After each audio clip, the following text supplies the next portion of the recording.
ABC News, the now very challenged ABC News, given what we saw in the debate, given what we've seen recently from the likes of Whoopi Goldberg at The View, et cetera, the very challenged ABC News, which has struggled with ratings in recent days since it hosted that debate, it's gushing too. I mean, they're out on Good Morning America and they can't say enough good stuff about this wonderful celebrity, Oprah Winfrey, and how fabulous and amazing Kamala Harris is. I mean, it's kind of sickening, guys. Just know that this network is probably going to go away at some point because Disney really do, regardless of what Bob Iger's telling you right now, he really does actually want to sell it. It's not any kind of a cash stream and sort of cash cow or any kind of growth business for them. So they need to get rid of it. I give you that as the consolation prize. You need to know what they're saying, though. So listen to ABC. Well, this event here overnight in Michigan was signature Oprah Winfrey, from the celebrity appearances to the deeply personal and emotional stories of voters. Harris and Oprah, well aware this race is extremely close and trying to reach out to those key voters that will make all the difference. Unite for America! Overnight, the Queen of Talk lending her star power to boost Kamala Harris and get out the vote, hoping to reach the critical sliver of voters that will determine this race. Please welcome Kamala Harris! In a highly produced virtual rally, Oprah trying to harness enthusiasm for Harris and keep her momentum going, urging Americans to vote their values. Let me tell you, it is about character, and it's about decency and respect and all the things that we were raised to believe about what it means to be an American citizen and pursue the American dream. Harris doing something she rarely does, fielding questions directly from voters about the issues top of mind for them, from immigration to the cost of living to reproductive rights. The former president chose 3 members of the United States Supreme Court with the intention that they would overdo the protections of Roe v. Wade. And they did as he intended. Speaking. Okay, lady, I'm just going to say this. It got kicked back to the states. It was a legal decision. It went back to the states. You know what? If you feel strongly about it, go campaign at the state level. It's no longer in the federal jurisdiction. Thank you very much. Out for the first time, the family of Amber Thurman. Okay, all right. Well, they just gushed and they gushed and they gushed some more, right? Because that's what ABC News does, because ABC News wants to make sure that this woman gets elected however she can, right? So think about that. They're gushing about this. They're already setting the stage right now for, oh my gosh, what if there's going to be some legal shenanigans, because this is going to be a tight race. Remember when we actually had the hanging chads? Remember Florida? When there actually was, I mean, it's like you can't challenge anything. How dare you possibly challenge anything? You know, that's a big problem. Anyway, no one was watching. Okay, I'm just going back to that. No one was watching. So we will talk about what that means for the polls. No one was watching. But if they were watching, I'm guessing they weren't buying this. Kamala trying to say what she'd do with her weapon should her home be broken into. Like, Oprah wasn't even buying this, okay?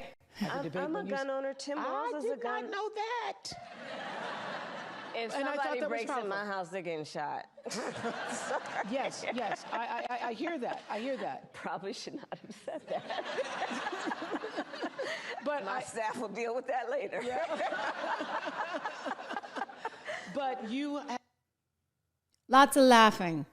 Lots of laughing. So she's attempting to seem like, you know, she's an everyday person. This is what Timmy Waltz, the guy she's running with, is always trying to do too, to seem like he's a regular guy.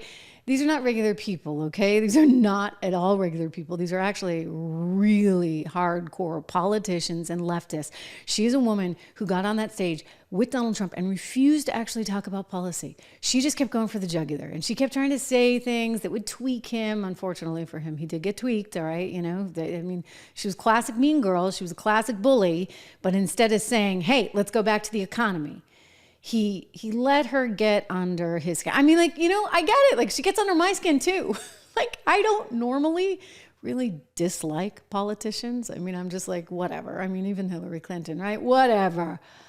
This one, she's pretty dislikable, which is sort of amazing because you think about what the Democrats were up against last time with Hillary Clinton. People disliked Hillary Clinton so much that they went out in some cases and they held their nose and they voted for Donald Trump because they really hated Clinton. And now you're in a situation where the Democrats have proven that they are willing to risk it all over again because they got themselves a really unlikable lady. And people are, oh, it's because she's a woman. No, it has nothing to do with the fact that she's a woman. It's everything to do with the fact that nobody actually believes she got to where she is for the right reasons.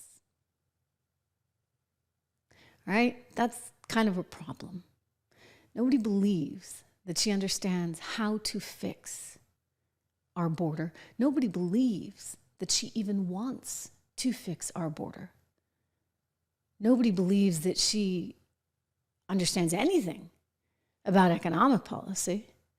I mean, for goodness sakes, we're dealing with inflation. What does she want to do? She wants to hand out $25,000 more to every new home buyer, thereby increasing home valuations by, of course, at least $25,000 each for her coined, canned opportunity economy that would cost every single middle-class worker more in taxes.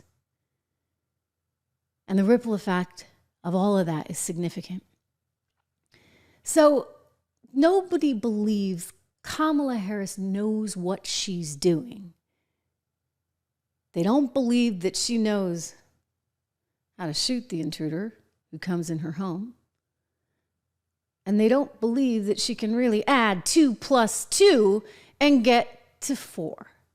So how is she going to become the president of the United States of America? This is Nate Silver out with his prediction, and he's saying 51% chance now of Donald Trump winning the Electoral College. I think if you factor in the lack of enthusiasm for her last night, you got to look at these numbers again. I think he's got to throw this stuff into the model, the lack of ratings.